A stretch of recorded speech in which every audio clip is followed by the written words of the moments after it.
Hello दोस्तों, कैसे हैं आप सब लोग। आशा करते हैं अच्छे होंगे। स्वागत है आप सबका एजुकेशन चैनल पर, जिसमें हम देख रहे हैं बाल महाभारत कथा कक्षा 7। वीडियो को देखने के लिए चैनल को लाइक शेयर सब्सक्राइब कर लीजिए। आइए पढ़ते हैं करते हैं इस वीडियो के माध्यम से पिछले पढ़े हुए पाठ के प्रश्नों के उत्तर को। पहला प्रश्न है, आचार्य द्रोण कौन थे। उत्तर है, आचार्य द्रोण महर्षि भरद्वाज के पुत्र थे। अगला प्रश्न है, आचार्य द्रोण का विवाह किससे हुआ था, उनके पुत्र का नाम क्या था। उत्तर है, आचार्य द्रोण का विवाह कृपाचार्य की बहन से हुआ था और उनके पुत्र का नाम अश्वत्थामा था। अगला प्रश्न है, राजकुमार ध्रुपद बचपन के दिनों में द्रोण से क्या कहा करते थे। उत्तर है, राजकुमार ध्रुपद बचपन के दिनों में उत्साह में आकर द्रोण से कहा करते थे कि पांचाल देश का राजा बन जाने पर वह आधा राज्य द्रोण को दे देंगे। अगला प्रश्न है, ध्रुपद कौन थे और वह कहाँ शिक्षा पा रहे थे। उत्तर है, ध्रुपद पांचाल नरेश के पुत्र थे और वह द्रोण के साथ ही भरद्वाज आश्रम में शिक्षा पा रहे थे।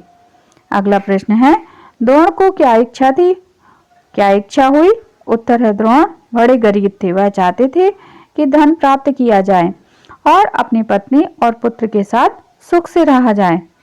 अगला प्रश्न है, द्रोण परशुराम के पास क्यों गए। उत्तर है, द्रोण परशुराम के पास इसलिए गए क्योंकि उन्हें खबर लगी कि परशुराम अपनी सारी संपत्ति गरीब ब्राह्मणों में बांट रहे हैं। अगला प्रश्न है, द्रोण ने परशुराम से क्या सिखाने की प्रार्थना की। उत्तर है, द्रोण ने उनसे सारे अस्त्रों को प्रयोग तथा रहस्य सिखाने की प्रार्थना की। अगला प्रश्न है, क्या आशा लेकर द्रोणाचार्य राजा ध्रुपद के पास गए थे। उत्तर है, द्रोणाचार्य को गुरु के आश्रम में ध्रुपद की लड़कपन में की गई बातचीत याद थी। उन्होंने सोचा कि यदि आधा राज्य नहीं भी देगा तो कम से कम कुछ धन तो जरूर ही देगा। इस आशा में वह ध्रुपद के पास गए थे। अगला प्रश्न है, राजा ध्रुपद को द्रोण से मिलकर कैसा लगा। उत्तर है, राजा ध्रुपद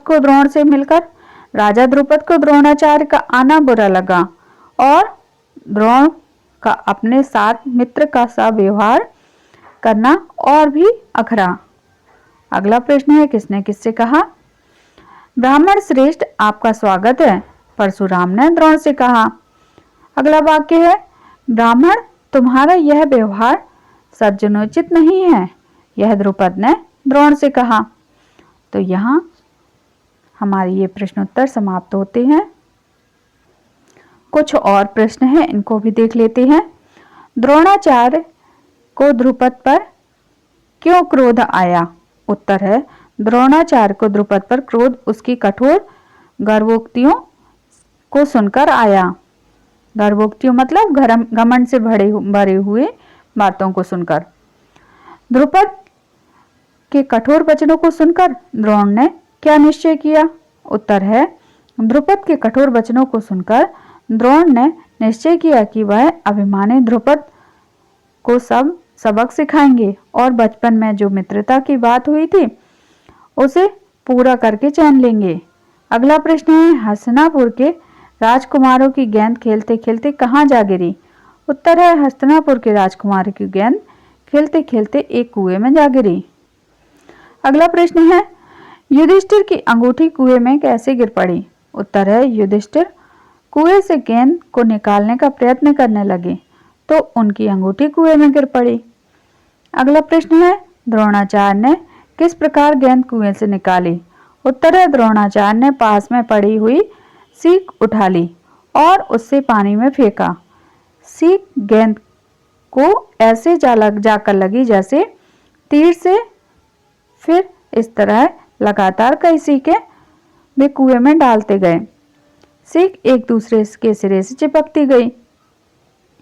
जब आखिरी सीख का सिरा कुएं के बाहरी तक पहुंच गया, द्रोणाचार्य ने उसे पकड़कर खींच लिया और गेंद बाहर निकल गई। द्रोणाचार्य ने अंगूठी किस प्रकार निकाली। उत्तर है, द्रोण ने धनुष चढ़ाया और कुएं में तीर मारा। पल भर में बाण अंगूठी को अपनी नोक में लिए हुए ऊपर आ गया। अगला प्रश्न है, किसने किससे कहा? बोलो, मैं गेंद निकाल दूं तो तुम मुझे क्या दोगे? यह वाक्य द्रोण ने राजकुमारों से कहा। अगला वाक्य है, ब्राह्मण श्रेष्ठ, आप गेंद निकाल देंगे तो कृपाचार्य के घर आपकी बढ़िया दावत करेंगे। यह वाक्य युधिष्ठिर ने द्रोण से कहा। अगला वाक्य, महाराज हमारा प्रणाम स्वीकार कीजिए और हमें अपना परिचय दीजिए। यह वाक्य कौन ने कहा? उत्तर है, राजकुमारों ने द्रोण से कहा। अगला वाक्य है, यह सारी घटना सुनाकर पितामह भीष्म से ही मेरा परिचय प्राप्त कर लेना। तो यह वाक्य द्रोण ने राजकुमारों से कहा। यहाँ ये प्रश्न हमारे समाप्त होते हैं। आगे की वीडियो में आगे के पाठ को पढ़ेंगे। धन्यवाद।